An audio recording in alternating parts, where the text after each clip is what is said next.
मरने के बाद पति पत्नी का रिश्ता खत्म हो जाता है। आइए जानते हैं गरुड़ पुराण का चौंकाने वाला सच।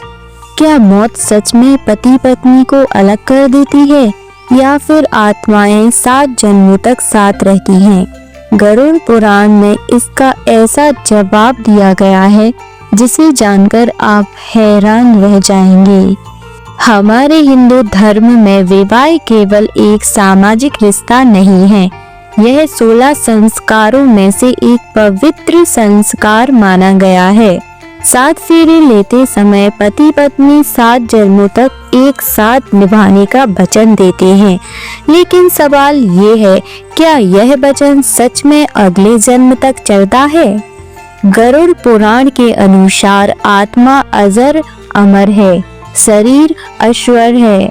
मृत्यु केवल शरीर का अंत है। आत्मा अपने कर्मों के आधार पर एक शरीर से दूसरे शरीर की यात्रा पर निकल जाती है, यानी मरता शरीर है, रिश्ता नहीं। लेकिन रिश्ता किस स्तर पर?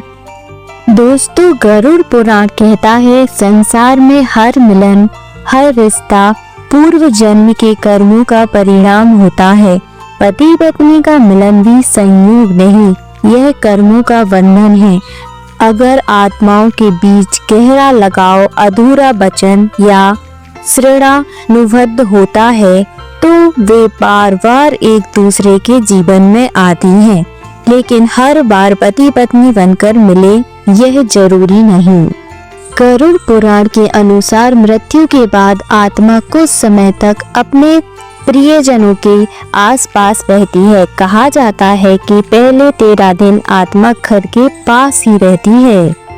इसके बाद उसे अपने अगले मार्ग पर बढ़ना पड़ता है और कर्मों का फल भोगना होता है, यानी शारीरिक रिश्ता मृत्यु के साथ समाप्त हो जाता है, पर आत्मिक बंधन कर्मों पर निर्भर करता है। अगर पति पत्नी ने जीवन में सच्चा प्रेम, धर्म और सम्मान निभाया है तो यह आत्मा पर गहरा प्रभाव छोड़ता है। यही प्रभाव भविष्य में आत्माओं के मिलने की संभावना बना सकता है। 7 जन्म का अर्थ यह भी हो सकता है, जब तक कर्मों का बंधन समाप्त नहीं होता आत्माएं किसी न किसी रूप में जुड़ी रहती हैं।